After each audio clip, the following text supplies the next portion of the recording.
जो आए मंच पर अपना स्थान ग्रहण करें।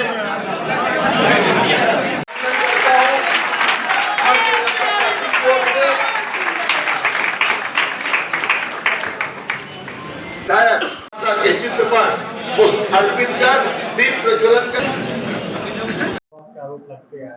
अब आप मध्य प्रदेश में परिवार के आरोप लगा रहे हैं, हमारिया में परिवार आपका आरोप लग रहा था, तो अभी तक इतनी देर क्यों? मैं बहुत पुराना राजनीति में नहीं हूँ, 4 साल ही मुझे आया हूँ। कोई भी किसी भी नतीजे पे पहुँचने में हमें थोड़ा समय लेना चाहिए।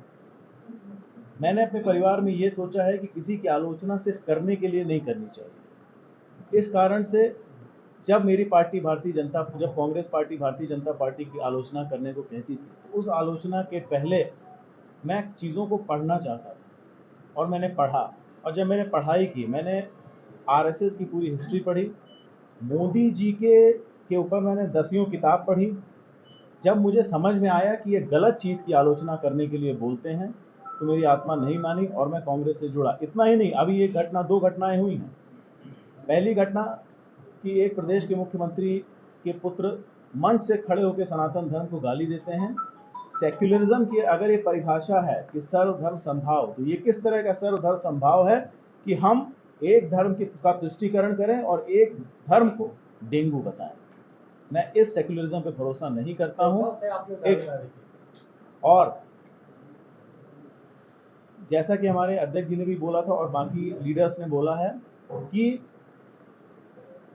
इंडिया अलायंस की स्थिति ये हो गई है, जिसको अंग्रेजी में वर्ड कहते हैं डेस्परेट। ये इतने डेस्परेट हो गए हैं कि अब जाकर के हमास का सपोर्ट करने को भी तैयार हैं। मेरी आत्मा इन चीज़ों की गवाही नहीं देती, इसलिए मैंने कांग्रेस छोड़ करके भारतीय जनता पार्टी। इस वक्त क्या आश्वासन मिला है आपको भाजपा के द्वारा? क्या मिला है? मुझे भारतीय जनता पार्टी के द्वारा सिर्फ एक आश्वासन मिला है। वो आश्वासन मिला है कि इस संस्था से जुड़ो और एक मजबूत राष्ट्र बनाओ, और मैं उसके लिए संकल्पित हूँ और उसके लिए काम करूँ। विधानसभा क्षेत्र से आप अपनी पृष्ठभूमि बना रहे थे और कांग्रेस ने वहां से आपको बता दी, इसलिए आपने बात करें ऐसा कहा।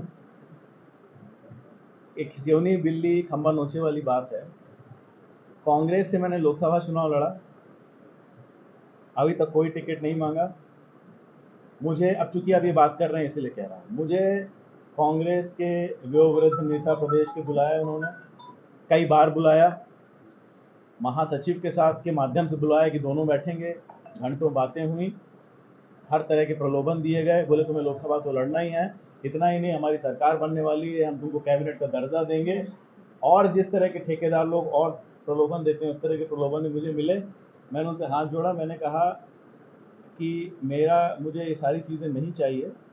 अगर आप विंध्य प्रदेश की बात करना चाहते हैं, अगर आप युवाओं की बात करना चाहते हैं, अगर आप पार्टी में एक युवा की बात सुनना चाहते हैं, तो मैं आपके साथ रहूंगा। अगर नहीं, अगर ये युवा विरोधी पार्टी है, जो कि ये बन गई है प्रदेश में, क्योंकि ये सिर्फ 2 पिता और उनके पुत्रों की पार्टी है और यहाँ पर सिर्फ 2 ही युवा हैं, उनके लिए पार्टी काम कर रही है। बाकी सारे युवाओं को तुष्टीकरण हो रहा है, बाकी सारे युवाओं को हटाया जा रहा है। अध्यक्ष जी ने उसका मिसाल आपको कैबिनेट मिनिस्टरों के रूप में दे दी थी, किस तरह उनके साथ व्यवहार।